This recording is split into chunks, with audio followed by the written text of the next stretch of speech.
여러분 안녕하십니까? 광주 MBC 뉴스데스크입니다. 지역사회 감염이 현실화하면서 코로나19 확진자 수가 걷잡을 수 없이 빠르게 늘어나고 있습니다. 대구 경북에서만 하루 사이에 확진자가 50명 넘게 늘었고 이 가운데 첫 사망자도 나왔습니다. 그런 일은 없어야겠지만 만에 하나 광주 전남에서 지역사회 감염이 일어난다면 제대로 대응할 수 있을지 걱정인데요. 남궁욱 기자가 점검해봤습니다. 감염 경로를 알 수 없는 코로나19 확진자가 속속 나오면서 정부의 지침이 강화됐습니다. 중앙방역대책본부는 코로나19 확진자를 조기에 찾아내는 것이 관건인 만큼 앞으로는 원인 미상의 폐렴 환자도 코로나19 의심 환자로 분류하기로 했습니다. 지역 사회에서 원인 미상의 폐렴으로 병원에 입원하고 있는 환자에 대해서는 입원 시 일시 격리하고 진단 검사를 실시하여 원인 미상의 폐렴 환자라면 이미 입원해 있는 환자도 격리 병상으로 옮겨 코로나19 검사를 받아야 한다는 얘기입니다. 그런데 광주에는 격리 병상 숫자가 턱없이 부족합니다. 국가지정 입원 치료 병상은 전남대병원과 조선대병원에 있는 12개뿐이고 음압병상은 광주 기독병원과 광주보훈병원 등을 다 합쳐봐야 15개밖에 안 됩니다. 일시에 많은 확진자가 발생하게 되면 현재로서는 우리 자체의 공급만으로 대응하기가 어렵습니다. 광주시는 현재 원인 미상의 폐렴 환자가 몇 명인지 파악하는 한편 지역에서 추가 확진자가 나올 경우를 대비해 격리병상 확보에 나섰습니다. 전남대와 조선대 병원 등의 1인실을 이용하는 방안과 일반 병동에 이동형 음압기를 설치하는 방법이 검토되고 있습니다. 음압병상이라고 하는 게 바로 우리가 놀아가면 오늘 저녁에 몇 개 만들 수 있는 게 아니거든요.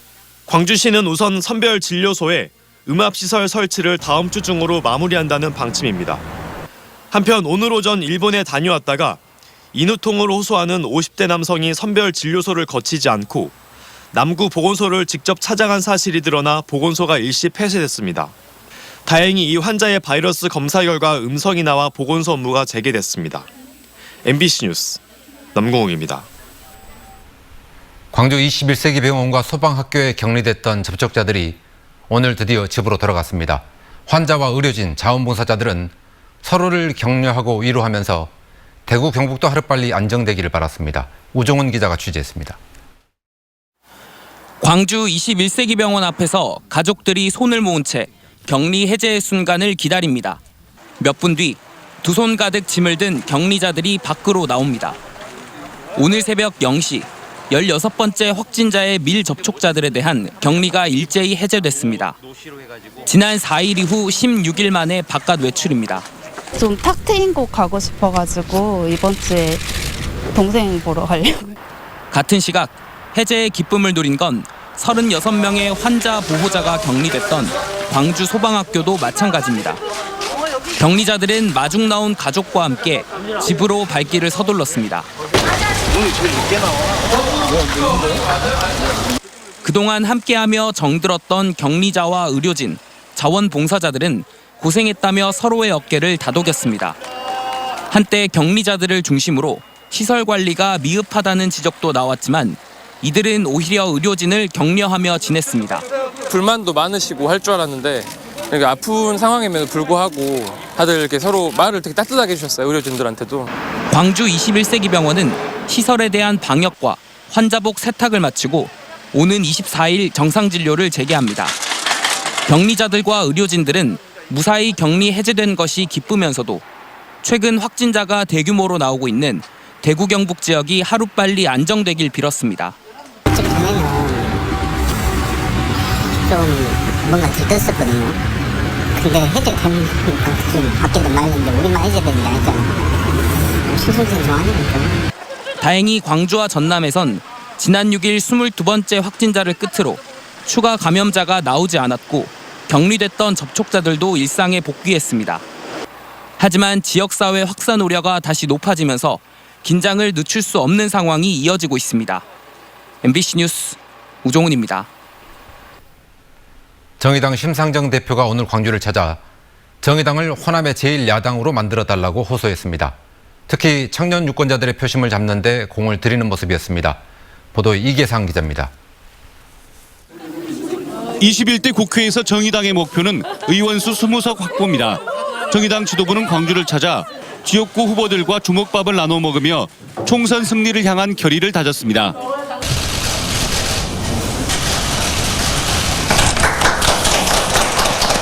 심상정 대표는 올해 총선이 여당, 야당을 심판하는 선거가 아니라 극심한 불평등과 기득권 양당 정치를 개혁하는 선거가 돼야 한다며 호남, 특히 광주가 나서달라고 호소했습니다. 민주당 국회의원 한두 성 늘어난다고 광주 시민의 삶이 바뀌지 않습니다. 그러나 정의당이 교섭단체가 되면 광주 호남 정치가 바뀌고 대한민국 정치가 바뀔 것입니다. 심 대표는 지역 현안도 적극 해결하겠다고 약속했습니다. 노사 상생의 광주형 일자리가 성공을 거둘 수 있도록 정책적 대안을 제시하고 중앙정부의 권한을 지방정부로 대폭 이관시킬 수 있도록 하겠다며 지역 유권자 표심을 파고들었습니다. 정체된 광주를 청년들이 머물고 싶은 광주, 또 노동이 존중받는 광주로 만들어 나가겠습니다. 정의당은 청년들을 비례대표 국회의원으로 대거 당선시켜 청년이 중심이 되는 정당을 만들고 청소년들의 목소리에 귀 기울이겠다고 약속했습니다. 학교에서 성교육이나 인권교육을 하듯이 매년 몇 시간씩 정치교육을 하면 어떨까 생각을 하게 되었는데요. 준연동형 비례대표제가 도입된 이후 처음으로 치러지는 국회의원 총선거에서 정의당이 민주당의 독주를 견제하는 광주 전남의 제1야당으로 올라설 수 있을지 중요 관심사가 됐습니다. MBC 뉴스 이계상입니다.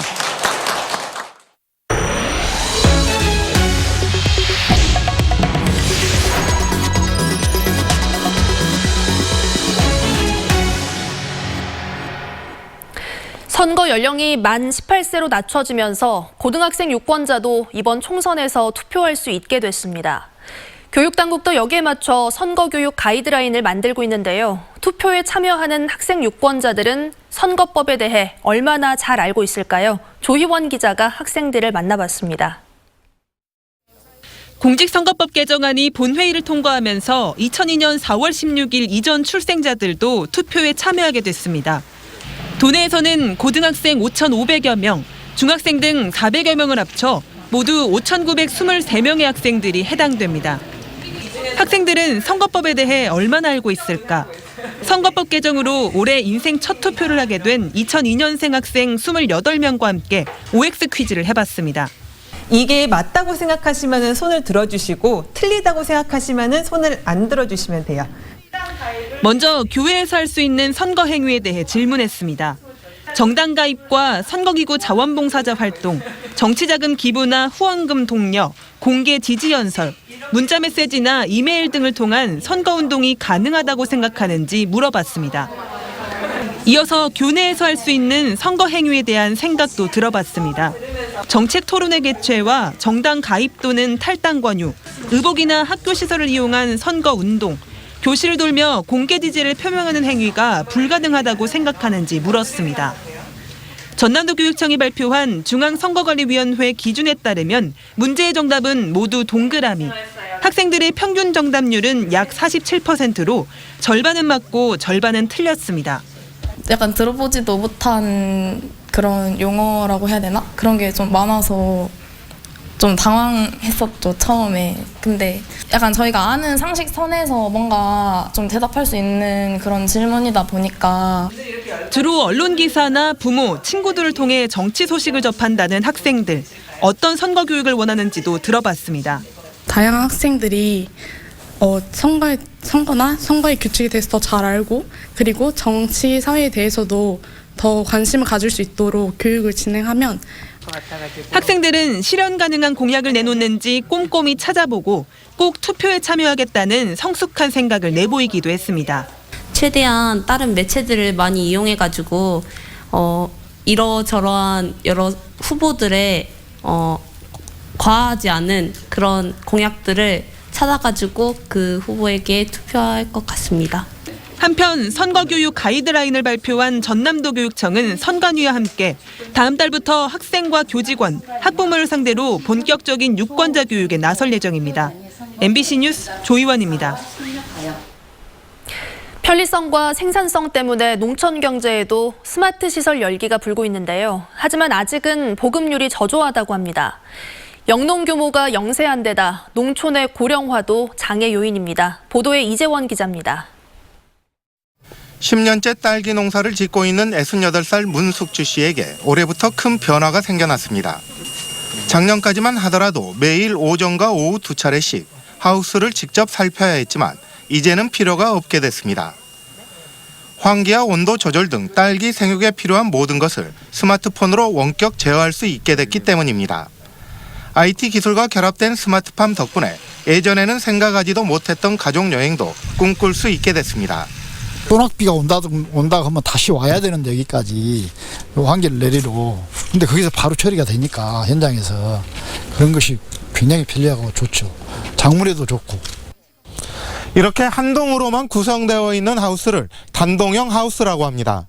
우리나라 전체 하우스의 80% 이상을 차지하고 있습니다. 하지만 0.5헥타르 미만의 단동형 하우스가 많은 것은 스마트팜 보급의 장애 요인으로 작용하고 있습니다. 규모가 영세한 데다 운영주 대부분이 고령이어서 스마트팜에 대한 인식이 부족하기 때문입니다. 이런 이유로 전남 지역의 전체 시설원의 면적 가운데 스마트팜 시설이 설치된 하우스는 2.7%에 불과합니다. 빨리 확산을 해서 전체 농가가 이런 부분은 데이터에 의해서 관리될 수 있도록 해주는 것이 우리가 경쟁력 있는 농업이지 않겠냐 이렇게 생각이 드는 겁니다. 스마트팜 시설의 확산을 위해 지난해부터 한 동당 1,500만 원이면 설치가 가능한 국내 기술이 보급되고 있습니다. 각종 보조금의 지급으로 농가에서는 10%만 부담하면 설치가 가능해 농촌 사회에 빠르게 뿌리를 내릴 것으로 기대를 모으고 있습니다. MBC 뉴스 이재원입니다. 바른미래당과 대한신당, 민주평화당 등 옛 국민의당 계열 3개 정당이 오는 24일까지 합당을 마무리 짓기로 했습니다. 3개 정당 통합추진위원장들은 국회에서 만나 이같이 합의하고 손학규 대표를 포함해 3당 지도부가 모두 사퇴한 뒤 각 당 대표가 추천하는 3인으로 공동대표를 선출하기로 했습니다. 새로운 정당의 명칭은 민주통합당이 중앙선관위에서 불어됨에 따라 다시 논의하기로 했습니다. 합당이 이루어지면 현역 의원 규모는 20명 이상이 돼 4.15 총선에서 기호 3번을 받을 것으로 보입니다. 광주 경실련은 광주 디자인센터의 직원 채용 과정에서 불공정 의혹이 있다며 광주시에 조사를 촉구했습니다. 광주 경실련은 지난해 광주 디자인센터에 간부급으로 채용된 직원 2명이 센터의 창조혁신위원으로 활동했는데 혁신위원 가운데 일부가 채용 과정에서 면접관으로 참여했다며 이같이 주장했습니다. 특히 이해관계자들이 면접에 참여한 것은 블라인드 채용 방식의 근본 취지를 훼손한 것이라며 광주시에 강도 높은 감사를 요구했습니다. 광주를 찾은 윤석열 검찰총장이 최근 불거진 예민한 사안에 대해 말을 아꼈습니다. 윤 총장은 오늘 오후 광주지검을 찾은 자리에서 취재진이 추미애 법무부 장관과 대립하고 있는 기소와 수사 분리 문제에 대한 입장을 묻자 즉답을 피했습니다. 검사들과 간담회에서도 현안 사건 공소 유지에 최선을 다해달라고 말했지만 민감한 주제에 대해서는 언급하지 않은 것으로 전해졌습니다. 한편 오늘 윤 총장 방문에 맞춰 광주지검 밖에서는 검찰 개혁을 촉구하는 시민들과 윤 총장을 응원하는 보수단체 회원들이 맞불 집회를 열며 마차를 빚기도 했습니다. 여고생에게 술을 먹여 성폭행한 뒤 방치해 숨지게 한 이른바 영광 여고생 사망 사건의 가해자들의 징역형이 확정됐습니다. 대법원 3부는 강간치사 등의 혐의로 기소된 20살 정모 씨에게 징역 9년, 공범인 19살 백모 군에게는 단기 6년에 장기 8년의 징역형을 선고한 원심을 확정했습니다. 정 씨와 백 군은 지난 2018년 9월 13일 영광의 한 모텔에서 당시 16살 여고생 A양을 불러내 술을 먹여 성폭행하고 달아나 숨지게 한 혐의로 기소됐습니다. 앞서 1심은 이들의 치사 혐의를 인정하지는 않았지만 항소심 재판부는 사망을 예견할 수 있었다고 보는 것이 타당하다며 치사 혐의를 인정했습니다. 직장 선배의 약혼녀를 성폭행하려다 살해한 30대 남성이 1심에 이어 2심에서도 무기징역을 선고받았습니다.